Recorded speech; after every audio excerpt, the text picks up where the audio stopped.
ವಿದ್ಯಾರ್ಥಿಗಳೆಲ್ಲರಿಗೂ ನನ್ನ ನಮಸ್ಕಾರಗಳು ಹಾಗೂ ಈ ದಿನದ ಆನ್ಲೈನ್ ತರಗತಿಗೆ ತಮ್ಮೆಲ್ಲರನ್ನೂ ಕೂಡ ಸ್ವಾಗತಿಸುತ್ತಾ ಈ ದಿನದ ಒಂದು ತರಗತಿಯನ್ನ ನಾನು ಪ್ರಾರಂಭ ಮಾಡ್ತಾ ಇದ್ದೇನೆ.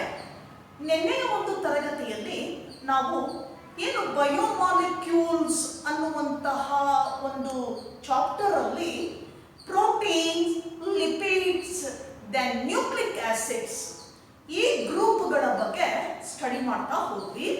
proteins, brief summary of proteins, protein types. So what are the fundamental units of proteins? Amino acids. Then structure of protein. Then lipids. Brief account of lipids. Lipids nothing but basically glycerol and esters of fatty acids. Then nucleic acids. Nucleic acids nothing but DNA and RNA. These two together to called nucleic acids. Distribution of nucleic acids. Then the composition of nucleic acids. What all the components is present in both DNA and as well as RNA. Now in today's class we will discuss about the next concept, that is bonding nature.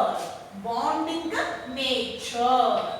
So we already studied carbohydrates, proteins, nucleic acids. Here in carbohydrates, especially disaccharides and polysaccharides group, carbohydrate group. Disaccharide formed by union or linking of two monosaccharide molecules. Similarly, in case of proteins, two amino groups, two amino acids linked by a bond. Similarly, in nucleic acids, the sugar group linked to nitrogenous bases and phosphate group linked to sugar molecule, that is deoxyribose sugar and ribose sugar.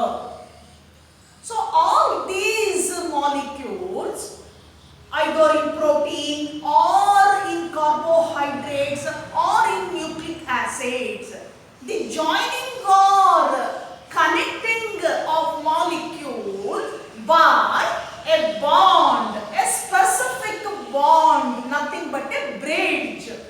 That specific bond connects two molecules of that group. ಈಗ ನಾವು carbohydrates, proteins, nucleic acids ಅನ್ನ study ಮಾಡಿದಾಗ carbohydrates ಅಲ್ಲಿ monosaccharides, disaccharides, polysaccharides ಅನ್ನ ನಾವು study ಮಾಡಿದ್ವಿ. Monosaccharides simple sugar, hexose sugar, one unit or one molecule of exose sugar, that is C6H12O6 ಅಂತ ಕರ್ವಿ. So simple units or molecules in monosaccharides. Coming to the disaccharide group, that is the two molecules of monosaccharides linked together by a formation of bond. That bond links two monosaccharides to become disaccharide. ಅಲ್ಲೇನಾಗುತ್ತೆ, ಎರಡು ಮಾನೋಸ್ಯಾಕರೈಡ್ molecule ಸೇರ್ಕೊಂಡು ಬಾಂಡಿನ ಮುಖಾಂತರ connect ಆಗಿ ಏನಾಗುತ್ತೆ, ಡೈಸ್ಯಾಕರೈಡ್ molecule ಅನ್ನ ಕೊಡುತ್ತೆ. ಹಾಗೆ polysaccharide ಹೋದಾಗ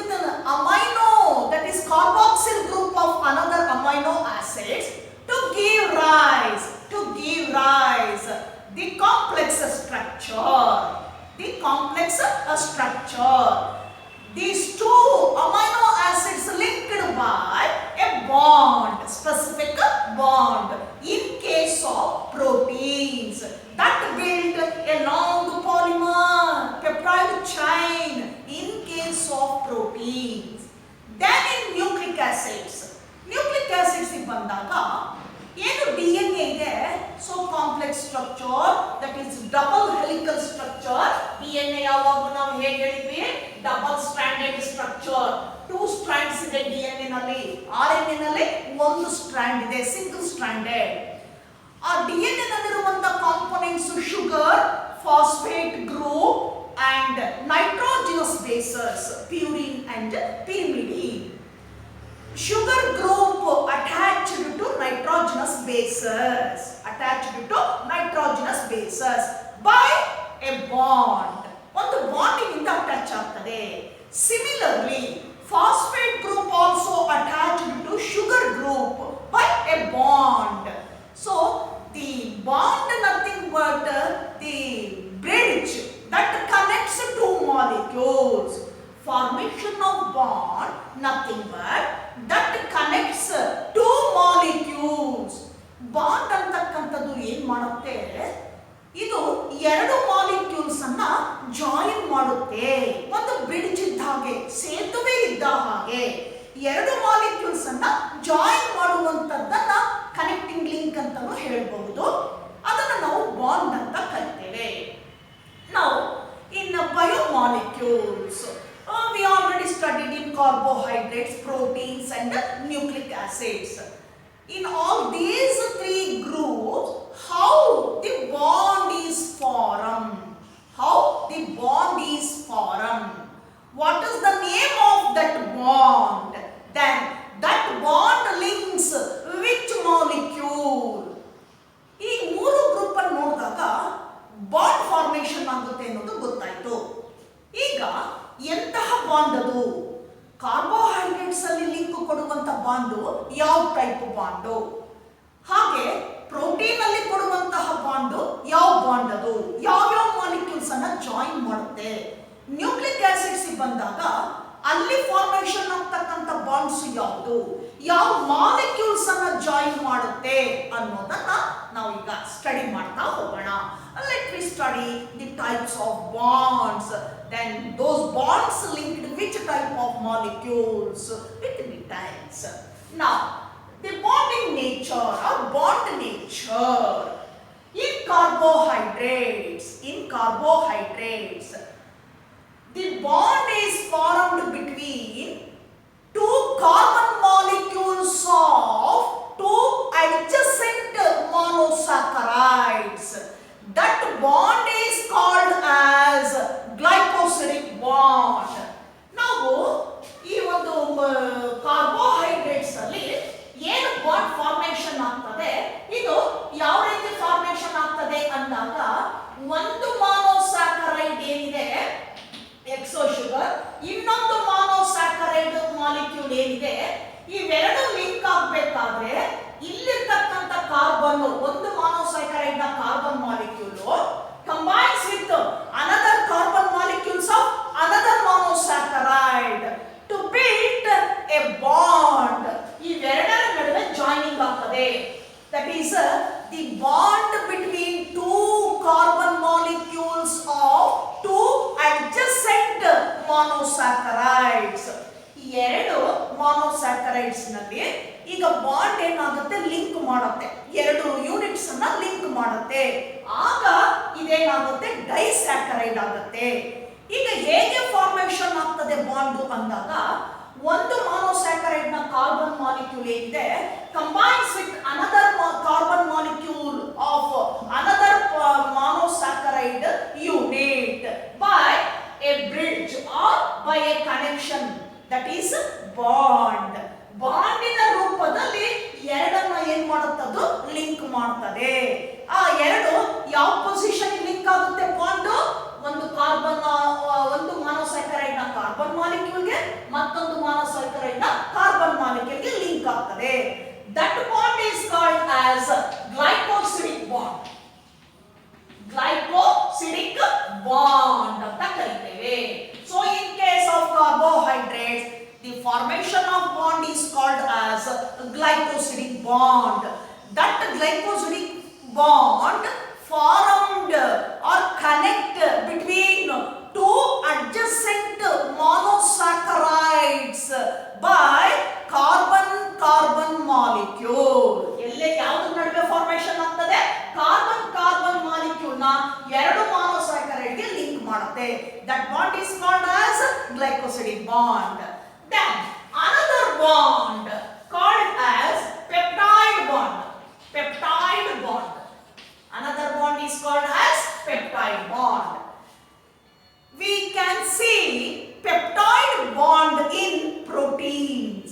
ನಾವು ಈ ಬಾಂಡ್ ಅನ್ನ ಎಲ್ಲಿ ನೋಡ್ತೀವಿ ಅಂದಾಗ ಪ್ರೋಟೀನ್ಸ್ ಅಲ್ಲಿ ನೋಡ್ತೇವೆ. ಇನ್ ಪ್ರೋಟೀನ್ಸ್ ನಿಮ್ಗೆಲ್ಲ ಗೊತ್ತಿದೆ, proteins nothing but building blocks of amino acids. Amino acids ಯೂನಿಟ್ಗಳ ಒಂದು ರೂಪಾಂತರನೇ ಪ್ರೋಟೀನ್ ಅಂತ ಕರಿತೇವೆ. There are 20 different types of amino acids linked by a bond. That bond is called as a peptide bond ಅಂತ ಕರಿತೇವೆ. 20 ತರದ ಅಮೈನೋ ಆಸಿಡ್ಸ್ ಪ್ರೋಟೀನ್ ಮಾಲಿಕ್ಯೂಲ್ ಅನ್ನು ಕೊಡುವಾಗ ಜಾಯಿನ್ ಆಗುತ್ತದೆ, ಲಿಂಕ್ ಆಗ್ತದೆ. ಆ ಲಿಂಕ್ ಆಗಬೇಕಾದ್ರೆ ಆ ಬಾಂಡ್ ಫಾರ್ಮೇಶನ್ ಆಗ್ತದೆ ಒಂದು ಅಮೈನೋ ಆಸಿಡ್ ಇಂದ ಮತ್ತೊಂದು ಅಮೈನೋ ಆಸಿಡ್ಗೆ. ಆ ಬಾಂಡ್ ಅನ್ನ ನಾವು ಪ್ರೋಟೀನ್ ನಲ್ಲಿ ಯಾವ ಬಾಂಡ್ ಅಂತ ಹೇಳ್ತೇವೆ? ಪೆಪ್ಟೈಡ್ ಬಾಂಡ್ ಅಂತ ಕರಿತೇವೆ. That bond is known as peptide bond. ಯಾವ ರೀತಿ ಲಿಂಕ್ ಆಗ್ತದೆ? Here the formation of peptide bond between one amino group NH2, that is nothing but amino group. The amino group of one amino acid combines with carboxyl group of another amino acid. That is the combining of amino group and COH group. In between these two groups there is a bond. That is the formation of a bond called peptide bond. Peptide bond ಹೇಗೆ formation ಆಗಿ link ಮಾಡುತ್ತೆ ಅಂದ್ರೆ, ಒಂದು amino acid ನ amino group ನಾವು ನಿನ್ನೆ study ಮಾಡುವಾಗ ಹೇಳಿದ್ವಿ, 3 ಗ್ರೂಪ್ಸ್ ಅನ್ನ ನೋಡ್ತೇವೆ. One is amino group, second one is carboxyl group. Carboxyl group nothing but acid group COOH, and another group is R group. That one is a different group anta kariteve. So in R group attached by either methyl, hydrogen methyl, acid, base etc. ಬೇರೆ group ಅನ್ನು ಸೇರಿಸಿಕೊಳ್ಳುವಂತನ್ನ R group ಅಂತ ಕರೀತೀವಿ. ಈಗ ಈ bond ಒಂದು amino acid ನ amino group NH2 group so combines with COOH group of another amino acid. ಇನ್ನೊಂದು amino acid ನ COOH ಗ್ರೂಪ್ ಗೆ ಏನಾಗುತ್ತೆ? ಜಾಯಿನ್ ಆಗ್ತದೆ. ಇವೆರಡು ಲಿಂಕ್ ಆಗ್ತಕ್ಕಂತ amino acids by joining of NH2 group of one amino acid with the COOH group of another amino acid to build a bond called peptide bond. ಈ ರೀತಿ peptide bond ಏನಾಗ್ತದೆ? Formation ಆಗ್ತದೆ. So ಈ ತರ ಅನೇಕ peptide bond chain ತರ, ಸರಪಳಿ ತರ ಏನಾಗುತ್ತೆ? ಅಮೈನೋ ಆಸಿಡ್ಸ್ ಅನ್ನ ಜಾಯಿನ್ ಮಾಡ್ತಾ ಹೋಗ್ತದೆ. ಹಾಗೆ ಡೈಮೆನ್ಷನ್ ಹೆಂಗಿರ್ತದೆ ಇದು ಅಂದಾಗ, ಈ ಕಡೆ ಇದು ಬಂದ್ರೆ ಇಲ್ಲಿ C ಬಂದಿರುತ್ತೆ, ಇಲ್ಲಿ NH2 ಬಂದಿರುತ್ತೆ, ಇಲ್ಲಿ R ಗ್ರೂಪ್ ಇರ್ತದೆ. ಸೊ ಹೀಗೆ ಫಾರ್ಮೇಶನ್ ಆಗುವಂತ ಬಾಂಡ್ ಪ್ರೋಟೀನ್ ನಲ್ಲಿ ಯಾವ ಬಾಂಡ್ ಅಂತ ಕರಿತೇವೆ? ಪೆಪ್ಟೈಡ್ ಬಾಂಡ್ ಅಂತ ಕರಿತೀವಿ. ಯಾವ ರೀತಿ ಫಾರ್ಮೇಶನ್ ಆಗ್ತದೆ ಅದು? The amino group of one amino acid linked with carboxyl group of another amino acid by a bond or linked by a bond called peptide bond. Now we move on to another type of bonds. In case of nucleic acid. So in DNA, you just look at this diagram. So DNA double stranded structure. So the DNA ಅದು ಈ ರೀತಿ ತೋರಿಸಬೇಕಾದ್ರೆ sulphate 3 group ಇದೆ DNA ನಲ್ಲಿ, ಹೌದಲ್ವಾ? Composition ಅಲ್ಲಿ sugar, phosphate and nitrogenous bases, purines and pyrimidines. ಈಗ sugar ಇದೆ, ಇಲ್ಲಿ ಶುಗರ್ ಬಂದಿರ್ತದೆ, ಈ ಶುಗರ್ ಮಾಲಿಕ್ಯೂಲ್ ನಾನು ಇಲ್ಲಿ ಬಂದು ತೋರಿಸ್ತೀನಿ. ಈ ತರ ಲಿಂಕ್ ಆಗ್ತದೆ. ಇಲ್ಲಿ ಒಂದು ಅಡಿನೈನ್ ಬರುತ್ತೆ ಅಂತ ತಿಳ್ಕೊಳ್ಳೋಣ, ಪ್ಯೂರಿನ್ ಬರ್ತದೆ. ಇದು ಈ ಕಡೆ ಯಾವುದಕ್ಕೆ ಪೇರ್ ಆಗಬೇಕು, ಪಿರಿಮಿಡಿನ್ಗೆ ಪೇರ್ ಆಗ್ತದೆ. ಈ ಕಡೆ ಸ್ಟ್ರಾಂಡ್ ಅಲ್ಲಿ ಡಬಲ್ ಸ್ಟ್ರಾಂಡ್ ತಾನೆ, ನಾನು ಇಲ್ಲಿ 2 ಸ್ಟ್ರಾಂಡ್ ಈ ರೀತಿ ತೋರಿಸ್ತಾ ಇದ್ದೀನಿ. ಮತ್ತೆ ಅಗೈನ್ ಏನ್ ಬರಬೇಕು, ಇಲ್ಲಿ ಫಾಸ್ಫೇಟ್ ಗ್ರೂಪ್ ಬರ್ತದೆ, ಫಾಸ್ಫೇಟ್ ಗ್ರೂಪ್ ಬರ್ತದೆ.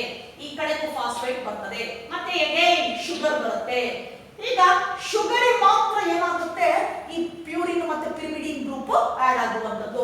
ನೆಕ್ಸ್ಟ್ ಯಾವ್ದು ಬರಬೇಕು ನಮಗೆ, ಇಲ್ಲಿ ಅಗೈನ್ ಸೈಟೋಸ್ guanine, guanine combines with cytosine.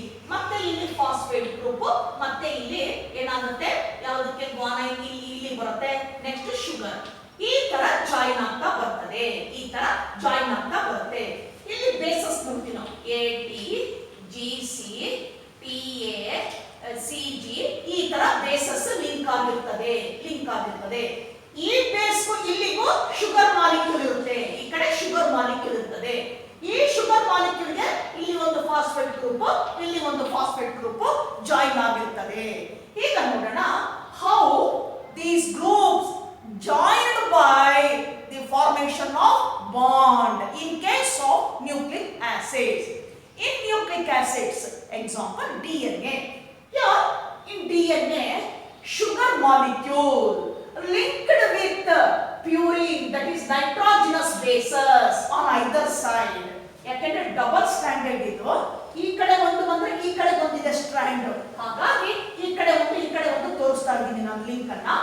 ಇಲ್ಲಿ the sugar molecule linked with nitrogenous bases by a bond called N-glycosidic bond.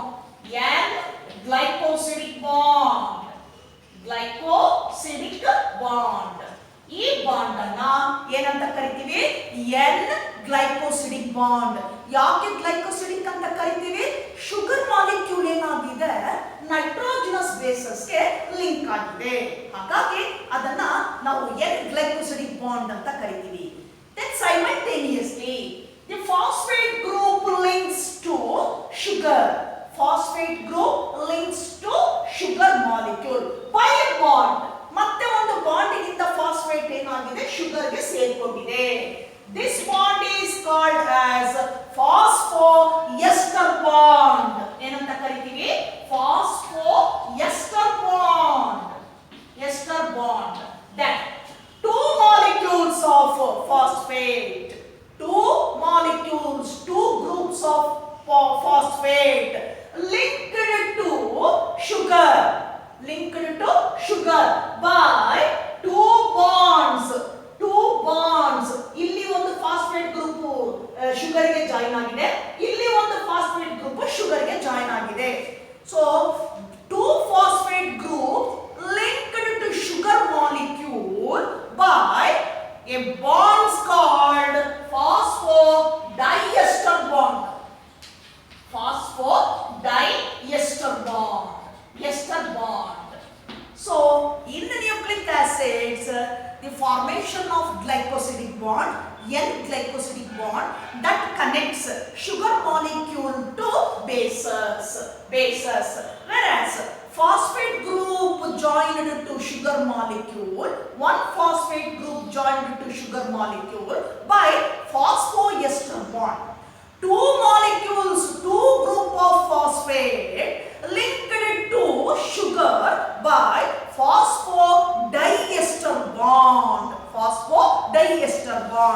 So these are different types of bonds formed and joined the molecules, adjacent molecules in carbohydrates, in proteins and nucleic acids. ಹೀಗೆ formation ಆಗುತ್ತೆ ಬಾಂಡ್ಗಳು, link ಅನ್ನು ಕೊಡುವಂತಹ ಒಂದು bridge, ಅದನ್ನು ನಾವು bond ಅಂತ ಕರಿತೇವೆ. ಕಾರ್ಬೋಹೈಡ್ರೇಟ್ಸ್ ಅಲ್ಲಿ ನಾವು ಅದನ್ನ ಗ್ಲೈಕೋಸಿಡಿಕ್ ಬಾಂಡ್ ಅಂತ ಕರಿವಿ, ಪ್ರೋಟೀನ್ಸ್ ಅಲ್ಲಿ ಪೆಪ್ಟೈಡ್ ಬಾಂಡ್ ಅಂತ ಕರಿವಿ, ಹಾಗೆ ನ್ಯೂಕ್ಲಿಕ್ ಆಸಿಡ್ ಅಲ್ಲಿ ಒಂದು N-glycosidic ಬಾಂಡ್ ಅಂತೀವಿ, ಮತ್ತೊಂದನ್ನ ಫಾಸ್ಫೋಎಸ್ಟರ್ ಬಾಂಡ್, ಫಾಸ್ಫೋಡೈಎಸ್ಟರ್ ಬಾಂಡ್ ಅಂತ ಕರಿತೇವೆ. Then the two nitrogenous bases, purine pairs with pyrimidine by also a bond called hydrogen bonds. ನೋಡಿ ಎಷ್ಟು ತರದ ಬಾಂಡ್ಸ್ ಅನ್ನು ನಾವು ನ್ಯೂಕ್ಲಿಕ್ ಆಸಿಡ್ಸ್ ಅಲ್ಲಿ ನೋಡ್ತೀವಿ.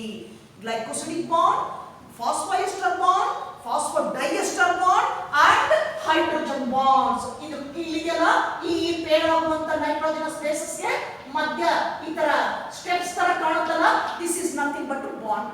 That bond is hydrogen bond ಅಂತ ಕರೀತೇವೆ. ಇದು that is formation of bond or nature of bond in different groups of biomolecules. Then we move on to the next concept. The next concept, that is dynamic state of body constituents, concept of metabolism. ಈಗ next concept ಅನ್ನ ನೋಡೋಣ, dynamic state. So dynamic ಅಂತಂದ್ರೆ powerful, extraordinary, dynamic state of metabolism, that is constituent ಅಂತ ಕರಿತೇವೆ. Concept of metabolism. You know that an organism body made up of thousands, millions of cells from unicellular to multicellular organisms. ನಿಮಗೆಲ್ಲ ಗೊತ್ತೇ ಇದೆ, ಪ್ರತಿಯೊಂದು ಜೀವಿಯ ದೇಹವು ಜೀವಕೋಶಗಳ ಸಂಯೋಜನೆಯಿಂದ ಮಾಡಲ್ಪಟ್ಟಿದೆ. ಅಸಂಖ್ಯಾತ ಜೀವಕೋಶಗಳ ಸಂಯೋಜನೆಯಿಂದ ಮಾಡಲ್ಪಟ್ಟಿದೆ.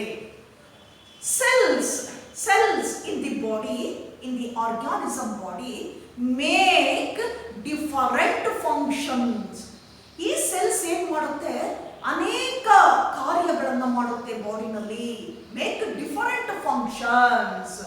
So those functions build the energy or stability, strength to the body. ಏನ್ ಕೊಡುತ್ತಾ ಫಂಕ್ಷನ್ಸ್? ಬಾಡಿಗೆ ಒಂದು ಸ್ಟೆಬಿಲಿಟಿಯನ್ನ ಕೊಡುತ್ತದೆ, ಸ್ಟ್ರೆಂತ್ ಅನ್ನ ಕೊಡುತ್ತೆ.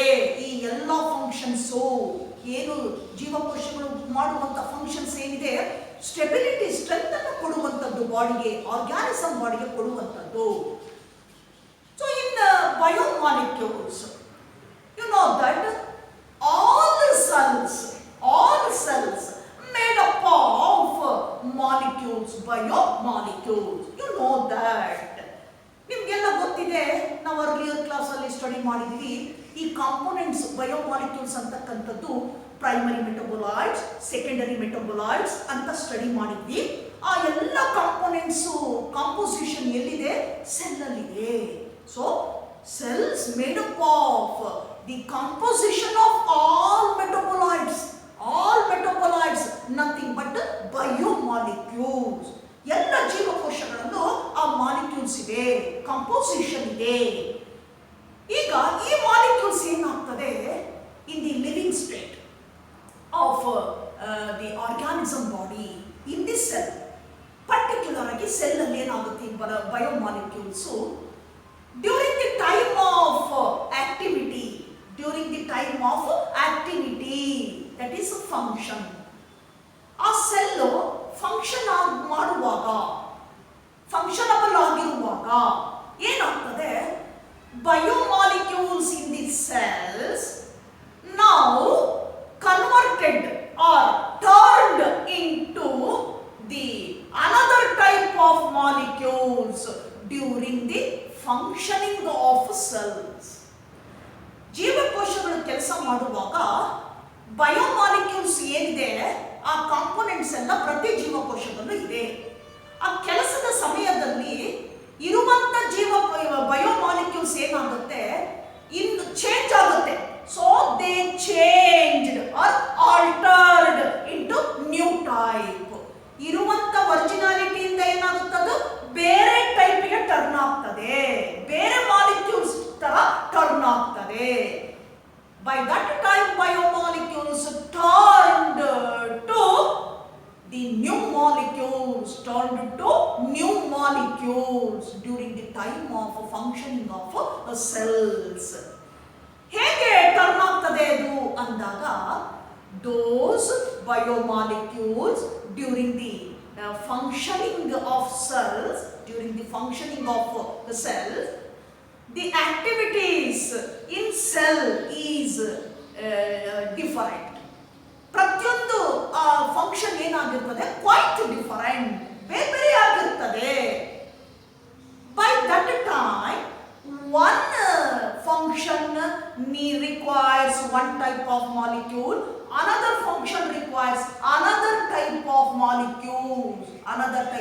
molecule.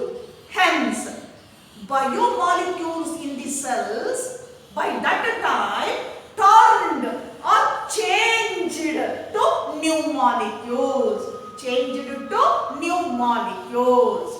ಹೇಗೆ ಅನ್ನೋದಕ್ಕೆ ಒಂದು ಎಕ್ಸಾಂಪಲ್ ನೋಡೋಣ. So the carbon dioxide released from the amino acids. By that time, amino acid lost carbon dioxide molecule to become amine. Amino acid ಏನಾಗ್ತದೆ ಈಗ amine ಆಗ್ತದೆ. So this is the new form of amino acid. ಈಗ ಅರ್ಥ ಆಯ್ತಲ್ಲ? ಒಂದು example ಕೊಡುವ. Amino acid ಏನಿದೆ ಅಲ್ಲಿ ಅಮೈನೋ ಗ್ರೂಪ್ ಇದೆ, carboxyl group, amino group, R group ಇದೆ ಅಂತ ನಾವು ಓದಿದ್ದೀವಿ. ಈಗ ಈ ಸೆಲ್ ಒಳಗಡೆ ನಡೆಯುವಂತಹ ಫಂಕ್ಷನ್ ನಲ್ಲಿ ಒಂದೊಂದು ರೀತಿಯಾಗಿರ್ತದೆ ಕೆಲಸ. ಆ ಟೈಮ್ ಅಲ್ಲಿ ಬಯೋಮಾಲಿಕ್ಯೂಲ್ಸ್ ಒಂದೇ ರೀತಿಯಾಗಿ ಫ್ಲೋ ಆಗೋದಿಲ್ಲ. ಏನಾಗುತ್ತದು ಚೇಂಜ್ ಆಗ್ತದೆ. ಫಂಕ್ಷನ್ ಟು ಫಂಕ್ಷನ್ ಏನಾಗುತ್ತೆ, ಬದಲಾಗಿ ಬೇರೆ ರೂಪವನ್ನ ಕೊಡುತ್ತೆ. ಹಾಗೆ ನೋಡಿದಾಗ ಒಂದು ಎಕ್ಸಾಂಪಲ್ ಇದೆ, ಬ್ಯೂಟಿಫುಲ್ ಎಕ್ಸಾಂಪಲ್. ಅಮೈನೋ ಆಸಿಡ್ ಅಲ್ಲಿ ಇರುವಂತಹ ಕಾರ್ಬನ್ ಏನಾಗ್ತದೆ, ಈ ಕಾರ್ಬನ್ ಡೈಆಕ್ಸೈಡ್ ಡಿಹೈಡ್ರೇಷನ್ ಅಂತ ಕರಿತೀವಿ ಆ ಪ್ರೋಸೆಸ್ ಅನ್ನ. ಕಾರ್ಬನ್ ಡೈಆಕ್ಸೈಡ್ ಮಾಲಿಕ್ಯೂಲ್ ಏನಾಗುತ್ತೆ, release from the amino acid. ನಾವು ಲಿಂಕ್ ನೋಡಿದ್ವಿ, COOH ಅಂಡ್ NH2 ಹೌದಲ್ವಾ?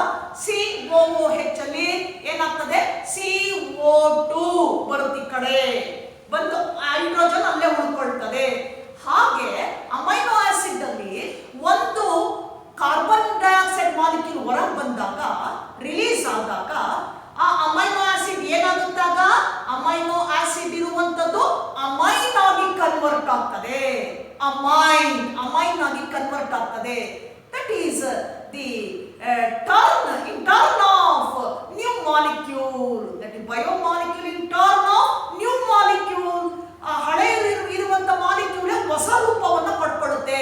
ಅಮೈನೋ ಆಸಿಡ್ ಹೋಗಿ ಅಮೈನ್ ಆಗುತ್ತೆ. Amino nothing but one of the group of amino acid. ಹಾಗೆ ನಾವು ಇಲ್ಲಿ ನೋಡ್ತಾ ಹೋದಾಗ ಬಯೋಮಾಲಿಕ್ಯೂಲ್ಸ್ ಆ ಸೆಲ್ಲಲ್ಲಿ ನಡೆಯುವಂತಹ ಏನು ಆಕ್ಟಿವಿಟೀಸ್ ಇದೆ, ಆ ಸೆಲ್ಯುಲಾರ್ ಫಂಕ್ಷನ್ ಏನಿದೆ, ಅಲ್ಲಿ ಆ ಬಯೋಮಾಲಿಕ್ಯೂಲ್ಸ್ ಆ ಫಂಕ್ಷನ್ಗೆ ತಕ್ಕ ಹಾಗೆ ಏನಾಗುತ್ತೆ, ಹೊಸ ರೂಪವನ್ನು ಪಡ್ಕೊಳ್ಳುತ್ತೆ, ಚೇಂಜ್ ಆಗ್ತಾ ಹೋಗ್ತದೆ. ದಟ್ ಈಸ್ ಕಾಲ್ಡ್ ಟರ್ನ್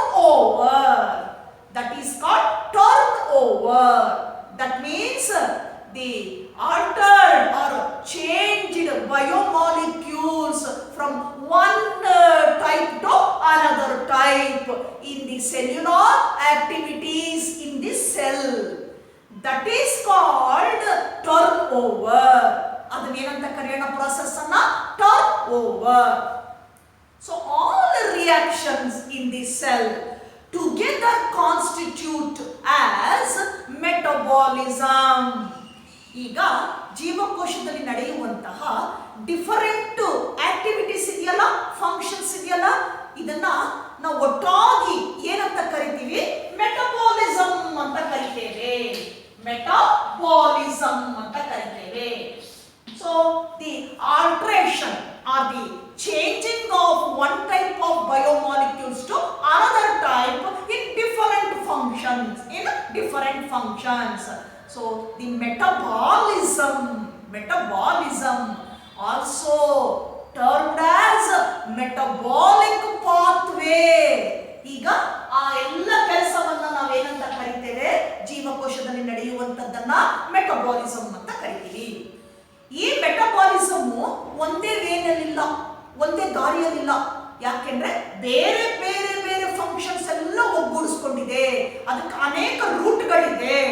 ಒಂದೊಂದು ರೂಟು ಒಂದೊಂದು ಫಂಕ್ಷನ್ ಮಾಡುತ್ತೆ, ಒಂದೊಂದು ರೂಟು ಒಂದೊಂದು ಡೈರೆಕ್ಷನ್ ಅನ್ನು ಕೊಡುತ್ತೆ, ಒಂದೊಂದು ಫಂಕ್ಷನ್ ಮಾಡುತ್ತೆ. ಇವೆಲ್ಲವನ್ನ ಸೇರಿಸಿ ಏನಂತ ಹೇಳೋಣ ನಾವು? ಮೆಟಬಾಲಿಕ್ ಪಾತ್ವೇ ಏನಂತ ಹೇಳ್ತೀವಿ? Metabolic pathway. So one of the example similar to metabolic pathway. ಈಗ ಒಂದು ಎಕ್ಸಾಂಪಲ್ ಕೊಡುವ. ಮೆಟಬಾಲಿಕ್ ಪಾತ್ವೇ ಸೆಲ್ಲಲ್ಲಿ ಯಾವ ರೀತಿ ಇರ್ತದೆ, ಯಾವ ತರ ಡೈರೆಕ್ಷನ್ ಕೊಡುತ್ತೆ ಅನ್ನೋದಕ್ಕೆ, ಈಗ ನೀವು ಒಂದು ಟ್ರಾಫಿಕ್ ಅನ್ನ ನೋಡ್ತೀರಾ. ರೋಡಲ್ಲಿ ಅನೇಕ ವೆಹಿಕಲ್ಸ್ಗಳು ಓಡಾಡ್ತಾ ಇರ್ತದೆ, ಟ್ರಾಫಿಕ್ ಅನ್ನ ನೋಡ್ತೀರಾ. ಈ ಟ್ರಾಫಿಕ್ ಅಲ್ಲಿ ಏನಾಗ್ತದೆ, ನಾವು ಸರ್ಟೈನ್ ಜಂಕ್ಷನ್ ಬರ್ತದೆ. ಆ ಜಂಕ್ಷನ್ ಏನ್ ಕೊಡುತ್ತೆ? ಅನೇಕ ರೋಡ್ಗಳಿಂದ ಬಂದಂತಹ ವೆಹಿಕಲ್ಸ್ ಆ ಜಂಕ್ಷನ್ ನ ಮೂಲಕ ಬೇರೆ ಕಡೆಗೆ ಹೋಗುತ್ತೆ, ಟರ್ನ್ ಆಗ್ತದೆ. So that junction has different routes. That junction has different routes. In those different routes, different types of vehicles are ಬಂದಿರುತ್ತೆ ಅಲ್ಲಿಗೆ. Then those vehicles turn over. So turn to different pathway, different road.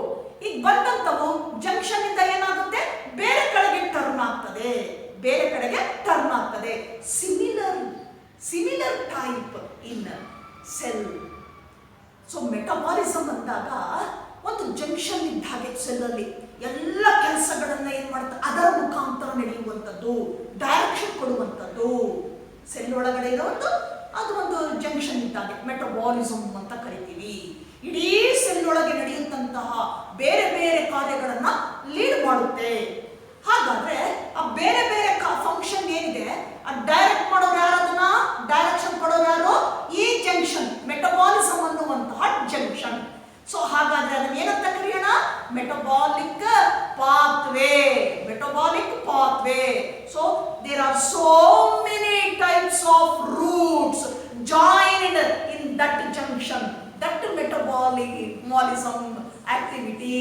So that pathway has different routes in the sense different activities directed by that junction ಬಂದು signal ಕೊಟ್ಟಾಗ vehicle ಹೇಗೆ move ಆಗುತ್ತೋ ಅದೇ ರೀತಿ ಅದು head ಮಾಡುತ್ತೆ ಆ metabolism ಅನ್ನೋಂತಹ ಕ್ರಿಯೆ. ಇದಕ್ಕೆ ಡಿಫರೆಂಟ್ ಏನಿದೆ ರೂಟ್ ಇದೆ. ಏನದು? ಆ ಮೆಟಬಾಲಿಸಮ್ ಅಲ್ಲಿ ಒಂದು ಮತ್ತೊಂದು ಕೆಲಸ ಮಾಡುತ್ತೆ, ಒಂದು ಲೈನು ಏನೋ ಒಂದು ಸಿಂಥಸಿಸ್ ಮಾಡುತ್ತೆ, ಇನ್ನೊಂದು ರೂಟು ಇನ್ನೊಂದು ನೇರನ ಬ್ರೇಕ್ ಡೌನ್ ಮಾಡುತ್ತೆ, ಇನ್ನೊಂದು ರೂಟು ಎನರ್ಜಿ ರಿಲೀಸ್ ಮಾಡುತ್ತೆ, ಇನ್ನೊಂದು ರೂಟು ಟ್ರಾನ್ಸ್ಪೋರ್ಟ್ ಮಾಡುತ್ತೆ ಮಾಲಿಕ್ಯೂಲ್ಸ್ ಅನ್ನ. ನೋಡಿ, ಬೇರೆ ಬೇರೆ ರೂಟ್ಸ್ ಅಲ್ಲಿ ಬೇರೆ ಬೇರೆ ಕೆಲಸ ನಡೀತಾ ಇರ್ತದೆ. ಅದೆಲ್ಲ ಡೈರೆಕ್ಷನ್ ಯಾರ ಕಡೆ? ಮೆಟಬಾಲಿಸಮ್ ಇಂದ ಕಡೆ. ಹಾಗಾಗಿ ಮೆಟಬಾಲಿಕ್ ಪಾತ್ವೇ ಅನ್ನುವಂಥದ್ದನ್ನ ನಾವಿಲ್ಲಿ ಐಡೆಂಟಿಫೈ ಮಾಡ್ತೇವೆ. ನೋಡಿ, dynamic state of constituents concept of metabolism ಅಂತ ಕರಿತೇವೆ. ನಾವು in the metabolism several types of reactions are held by that metabolism process. ಇಲ್ಲೇನಾಗ್ತದೆ ಈಗ? Different kinds of reactions. ಎಂತ reactions? Chemical reactions are takes place in that pathway. ಆ ಪಾತ್ವೇನಲ್ಲಿ ನಡೆಯುತ್ತೆ ಅನೇಕ ರೀತಿಯ ರಾಸಾಯನಿಕ ಕ್ರಿಯೆಗಳು ನಡೆಯುತ್ತೆ. Those chemical reactions nothing but catalyzed reactions. ಆ ಎಲ್ಲಾ ರಾಸಾಯನಿಕ ಕ್ರಿಯೆಗಳು ಕೂಡ by the help of that reaction held by the help of an enzyme. So enzymatic ಆಗಿ ಹೋಗುವಂತದ್ದು, ಒಂದು ಕೆಟಲಿಸ್ಟ್ ಇಂದ ನಡೆಯುವಂತದ್ದು ಆ reaction, chemical reaction. So those chemical reactions are catalyzed reactions in the metabolic activity of the cell. So those reaction takes place by the help of a catalyst. That catalyst nothing but agent. That catalyst catalyzed that reaction. ಒಂದು ಮಧ್ಯವರ್ತಿಯ ಸಹಾಯದಿಂದ ಅಲ್ಲಿ ನಡೆಯುವಂತ ಎಲ್ಲ ರಾಸಾಯನಿಕ ಕ್ರಿಯೆಗಳು ಆ metabolic ಪಾತ್ವೇನಲ್ಲಿ ನಡೆಯುತ್ತೆ ಮಧ್ಯವರ್ತಿಯ ಸಹಾಯದಿಂದ. ಆ ಮಧ್ಯವರ್ತಿಯನ್ನ ನಾವೇನಂತ ಕನ್ಸಿಡರ್ ಮಾಡ್ತೇವೆ? ಕೆಟಲಿಸ್ಟ್ ಅಂತ ಕರಿತೇವೆ. ಇಲ್ಲಿ ಕೆಟಲಿಸ್ಟ್ಗಳು ಯಾರು ಅಂದಾಗ enzymes. Enzymes nothing but catalyst. Those enzymes, different kinds of enzymes catalyzed different types of chemical reactions. ಬೇರೆ ಬೇರೆ enzymes ಗಳು ಬೇರೆ ಬೇರೆ chemical reactions ಅನ್ನ ಏನ್ ಮಾಡುತ್ತವೆ? catalyze ಮಾಡ್ತದೆ. ಯಾವ ರಿಯಾಕ್ಷನ್ ಕೂಡ without catalyst. So all chemical reactions done by the help of catalyst. Non-catalyzed reactions ಇಲ್ವೇ ಇಲ್ಲ ಸೆಲ್ ಅಲ್ಲಿ, ಎಲ್ಲವೂ ಕೂಡ catalyzed reactions.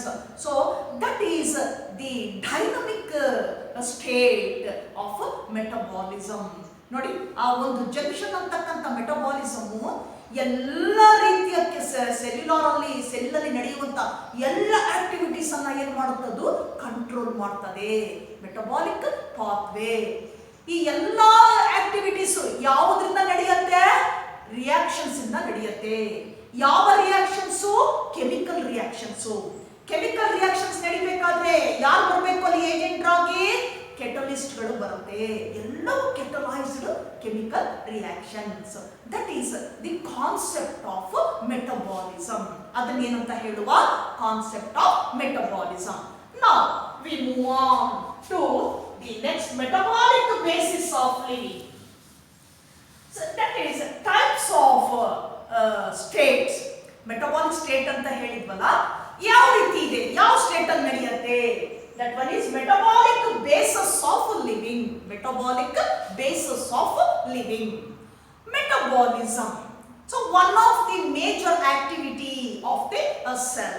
One of the major activity of the cell. That metabolism catalyzed at different states or activity in the cell. ಇದು catalyze ಮಾಡ್ತಾ ಹೋಗ್ತದೆ. So the first activity, that is state, is anabolism. Anabolism. Metabolism ಆದ್ಮೇಲೆ next ಬರುವಂತದ್ದು ಯಾವುದು state? anabolism. Metabolism ಅಂದಾಗ all activities takes place through that pathway, that is metabolic pathway. So major adu metabolism. Here next state is anabolism. Anabolism. What is meant by anabolism? In this state, anabolism state, synthesis of molecules takes place. Synthesis of molecules takes place. Takes place. Synthesis of molecules takes place using energy. ಏನ್ ಮಾಡುತ್ತೀಗ? ಅನಾಬಾಲಿಸಮ್ ಅಂತಕ್ಕಂಥದ್ದು ಮತ್ತೊಂದು state. ಒಂದು root ಇದ್ದಾಗೆ metabolic ಪಾತ್ವೇನಲ್ಲಿ ಒಂದು root. ಈಗ ಈ ಅನಾಬಾಲಿಸಮ್ ಅಂದ್ರೆ ಏನಂತ ಹೇಳ್ತೀವಿ ನಾವು ಅಂದಾಗ, ಪ್ರತಿ ಸೆಲ್ಸ್ ಅಲ್ಲೂ ಕೂಡ ಏನಾಗ್ತದೆ? ಮಾಲಿಕ್ಯೂಲ್ಸ್ ಸಿಂಥಸಿಸ್ ಆಗ್ತದೆ. Different types of molecules are synthesised in the form of anabolism. In the form of anabolism. By that time, when they synthesizing the molecules during anabolism, by that time cell requires energy. So anabolism process required energy because of the synthesizing of new molecules.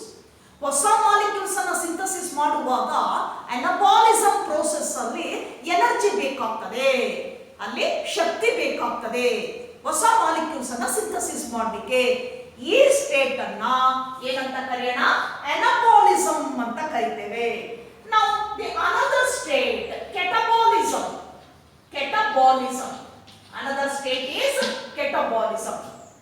That is another process or route of metabolic pathway. In catabolism, those synthesized molecules, nothing but complex molecules again break down. That is breakdown of complex molecules and release energy.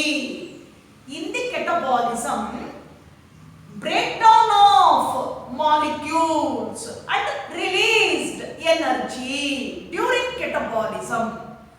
Anabolism ಅಲ್ಲಿ synthesis ಆದಂತಹ molecules ಏನಾಗ್ತದೆ ಜೀವಕೋಶದಲ್ಲಿ ಮುಂದೆ break down ಆಗುತ್ತೆ. ಆ complex molecules ಎಲ್ಲ ಏನಾಗುತ್ತೆ break down into simple molecules. ಅಲ್ಲಿರ್ತಕ್ಕಂತಹ complex molecules ಎಲ್ಲ ಏನಾಗುತ್ತೆ ಸೆಲ್ ಅಲ್ಲಿ ಇರ್ತಕ್ಕಂಥದ್ದು ಸಣ್ಣ ಸಣ್ಣ ಕಣಗಳಾಗಿ ವಿಭಜನೆ ಹೊಂದುತ್ತೆ. ಸಿಂಪಲ್ ಮಾಲಿಕ್ಯೂಲ್ ಆಗಿ ಏನಾಗುತ್ತೆ ಕನ್ವರ್ಟ್ ಆಗ್ತದೆ. ಹಾಗೆ ಕನ್ವರ್ಟ್ ಆಗುವಂತ that is splitting of molecules, complex molecules into simple molecules and released energy. ಹಾಗೆ ಬ್ರೇಕ್ ಡೌನ್ ಆಗುವಾಗ ಪ್ರತಿ ಸೆಲ್ ಅಲ್ಲೂ ಕೂಡ ಶಕ್ತಿ ರಿಲೀಸ್ ಆಗ್ತದೆ, release energy in the form of ATP, adenosine triphosphate. Catabolism ಅಲ್ಲಿ ಏನಾಗುತ್ತೆ ಎನರ್ಜಿ ರಿಲೀಸ್ ಆಗ್ತದೆ. Energy released in the form of ATP, adenosine triphosphate. So here the ATP molecules also linked by bond. Bond in the link ಆಗಿರುವಂತದ್ದು. So energy stored in the form of a bond, nothing but ATP molecule. So this is catabolism. In the catabolism, releasing energy again utilized by anabolic process, that is synthesis of molecules. This is turnover. ನೋಡಿ ಯಾವ ರೀತಿ turnover ಆಗುತ್ತೆ ಅಂತ. ಅನಾಬಾಲಿಸಮ್ ಅಲ್ಲಿ ತಯಾರು ಮಾಡಿದಂತಹ ಮಾಲಿಕ್ಯೂಲ್ಸ್ಗೆ energy ಬೇಕು. ಈ ಎನರ್ಜಿ ಕೆಟಬಾಲಿಸಮ್ ಅಲ್ಲಿ ಬಿಡುಗಡೆಯಾದ ಎನರ್ಜಿಯನ್ನ ಅದು ಅನಾಬಾಲಿಸಮ್ ಅಲ್ಲಿ ಉಪಯೋಗಿಸಿಕೊಳ್ತದೆ. ಆ ಎನರ್ಜಿ ಉಪಯೋಗಿಸಿಕೊಂಡು ಸಿಂಥಸಿಸ್ ಮಾಡುತ್ತೆ. ನೆಕ್ಸ್ಟ್ ಆ ಮಾಲಿಕ್ಯೂಲ್ಸ್ ಬ್ರೇಕ್ ಡೌನ್ ಆಗಿ ಅದೇ ಎನರ್ಜಿಯನ್ನ ಬಿಡುಗಡೆ ಮಾಡ್ತದೆ. That released energy stored in the form of ATP. That energy can be utilized by during the synthesis of new molecules under anabolic process, and also that energy can be utilized by cellular respiration. Cellular respiration. ಈ ರೀತಿ state ಅನ್ನು ನೋಡ್ತೀವಿ.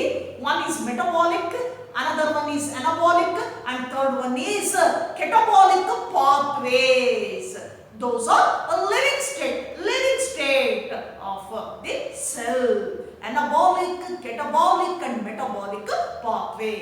ಈಗ ಒಂದು example ಕೊಡ್ಬೋದು ಹೇಗೆ ಆ molecules break down ಆಗ್ತದೆ ಕಾಂಪ್ಲೆಕ್ಸ್ ಮಾಲಿಕ್ಯೂಲ್ಸ್ ಅಂದಾಗ. Here the complex molecules converted or break down into simple molecules.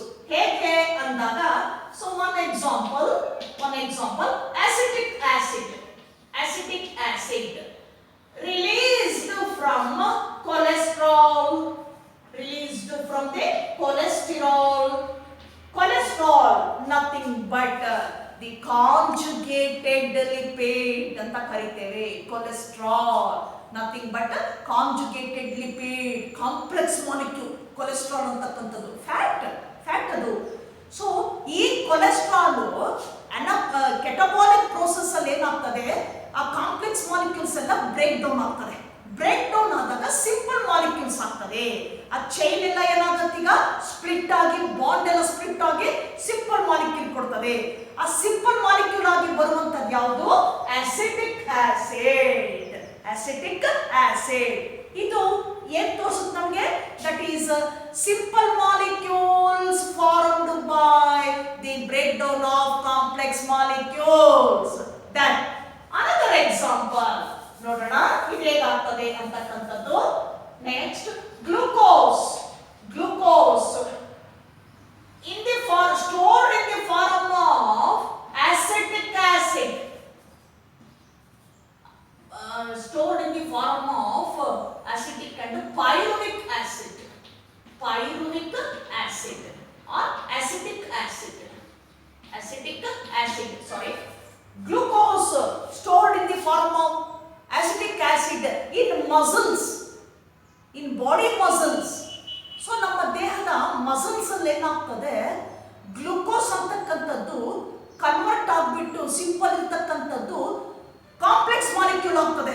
Complex molecule ಆಗ್ತದೆ. ಯಾವ ರೀತಿ? ಆಸಿಟಿಕ್ ಆಸಿಡ್ ಆಗಿ ಆಗ್ತದೆ. ಸೊ ಇದು ಏನ್ ತೋರಿಸುತ್ತೆ ಎಕ್ಸಾಂಪಲ್ಸ್ ಅಂದಾಗ, when the simple molecules are formed by complex molecules are formed by the aggregation of simple molecules, that is turnover in the process, that is living states like anabolism and catabolism, anabolic pathway and catabolic pathway. So ಇದು ನಾವು ನೋಡುವಂತಹ living states ಅಂತ ಕರಿತೇವೆ of metabolic pathway, anabolism and catabolism. Now we move on to the next one.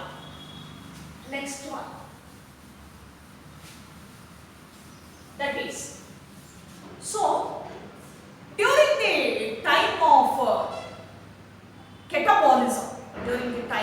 catabolism, release of energy, you know that release of energy, that energy is stored in the form of ATP molecules utilized by the synthesis of new molecules under anabolic process. In the cell, transport of different types of molecules from cell to cell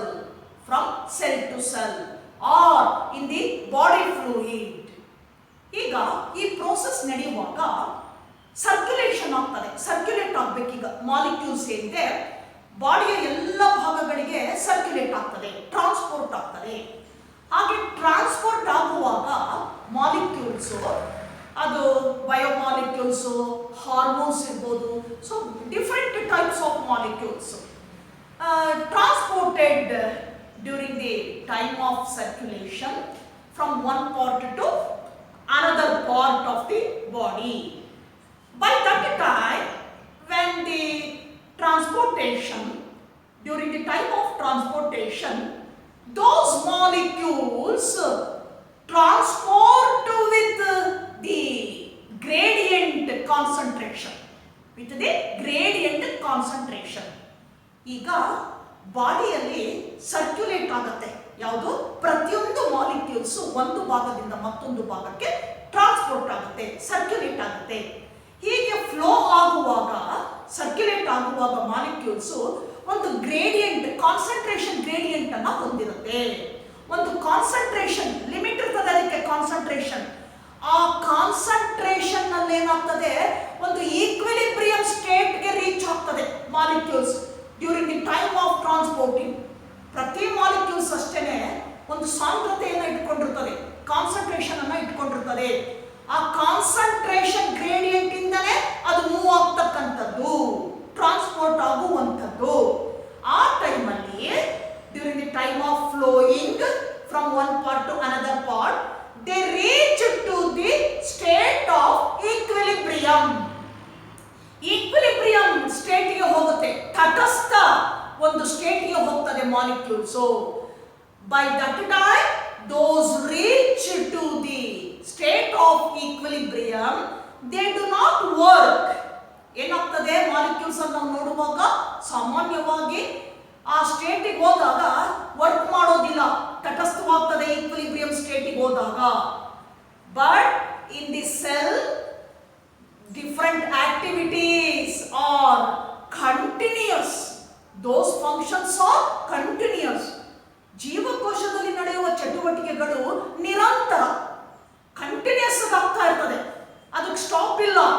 ಹಾಗಾಗಿ ಇಲ್ಲಿ molecules ಏನಾಗ್ತದೆ, ಅದರ ಒಂದು property, molecules ನ property ಏನದು, ಒಂದು concentration ಅನ್ನ ಇಟ್ಟುಕೊಂಡು ಒಂದು ಈಕ್ವಿಲಿಬ್ರಿಯಂ ಸ್ಟೇಟಿಗೆ ರೀಚ್ ಆಗ್ತದೆ, ಆ ರೆಸ್ಟ್ ಪೀರಿಯಡ್ ಗೆ ಹೋಗ್ತದೆ, ಮತ್ತೆ ಅಲ್ಲಿ ಯಾವ ವರ್ಕ್ ಮಾಡಲ್ಲ.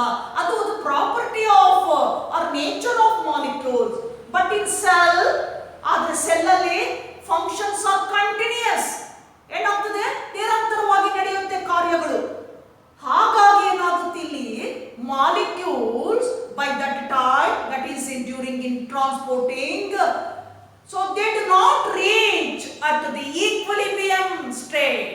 ಅಲ್ಲೇನಾಗ್ತದೆ ಮಾಲಿಕ್ಯೂಲ್ಸ್ ಸೆಲ್ ಅಲ್ಲಿ ಈಕ್ವಿಲಿಬ್ರಿಯಂ ಸ್ಟೇಟ್ ಗೆ ಹೋಗೋದಿಲ್ಲ. ಯಾಕೆಂದ್ರೆ ಆ ಈಕ್ವಿಲಿಬ್ರಿಯಂ ಸ್ಟೇಟ್ ಗೆ ಹೋಯ್ತು ಅಂದ್ರೆ ರೆಸ್ಟ್ ಆಗುತ್ತೆ, ಕೆಲಸ ಮಾಡಕ್ ಆಗೋದಿಲ್ಲ. ಬಟ್ ನಮ್ಮಲ್ಲಿ ಏನಾಗ್ತದೆ, ಪ್ರತಿ ಸೆಲ್ಲು ಕೂಡ ಎನರ್ಜಿ ರಿಲೀಸ್ ಮಾಡಬೇಕು. ನಮಗೆ ಆ ಎನರ್ಜಿಯನ್ನು ತಗೊಂಡು ನಾವೇನ್ ಮಾಡ್ತೀವಿ, ಇದು ವರ್ಕ್ ಮಾಡಬೇಕಾಗ್ತದೆ. ಇದು ಕಂಟಿನ್ಯೂಸ್ ಪ್ರೋಸೆಸ್, ನಿರಂತರವಾಗಿರುವಂತದ್ದು. ಹಾಗಾಗಿ ಕಂಟಿನ್ಯೂಸ್ ಆಗಿ ಫ್ಲೋ ಆಗಬೇಕಾಗ್ತದೆ ಮಾಲಿಕ್ಯೂಲ್ಸ್. ಹಾಗಿದ್ದಾಗ ಚೇಂಜ್ ಆಗುತ್ತೆ. ಇಲ್ಲಿ ಯಾವ ಡೈರೆಕ್ಷನ್ ಅಲ್ಲಿ ಹೋಗುತ್ತಾಗಾದ್ರೆ ಮಾಲಿಕ್ಯೂಲ್ಸ್ ಟ್ರಾನ್ಸ್ಪೋರ್ಟ್ ಆಗಬೇಕಾದ್ರೆ non equilibrium state. So those molecules in our body, in the cell or organism body, organism cell, transporting with a direction that is non-equilibrium state or non-equilibrium direction. ಅಲ್ಲಿ equilibrium state ಗೆ ಹೋಗೋದಿಲ್ಲ. So that is continuous. So in the cell, the functions of molecules or transporting of molecules may be continuous. So those cannot be reached at the state of equilibrium. That's why the molecules are non-equilibrium state. Molecules are stable or molecules are with non-equilibrium state. Non-equilibrium state alle ಕೆಲಸ ಮಾಡುವಂತದ್ದು. So this is how the transporting of molecules in the cell and play a major role during different types of activities. Then they do not reach at equilibrium state because in our body or organism body, a cell make a continuous functions or activities ಮಾಡ್ತಾನೆ ಇರ್ತದೆ. ಹಾಗಾಗಿ ಅಲ್ಲಿ molecules ಏನಿದೆ, transport ಆಗ್ತಕ್ಕಂಥ molecules, any kind of molecules, so they do not reach at the state of equilibrium. That's why those are in non-equilibrium state. Non-equilibrium state ಹೋಗುತ್ತೆ, then they do work. So they make function continuously in the cell. Continuous ಆಗಿ ಸತತವಾಗಿ ಕೆಲಸ ಮಾಡ್ತಾ ಹೋಗುತ್ತೆ, run ಆಗ್ತಾ ಹೋಗ್ತದೆ. That is how in the metabolic pathway those transporting molecules reach and non-equilibrium state and provide continuity during the activity, cellular activities. So this is enough for today's class. Then I will take up the next last group, enzymes, in next class. Till then, goodbye.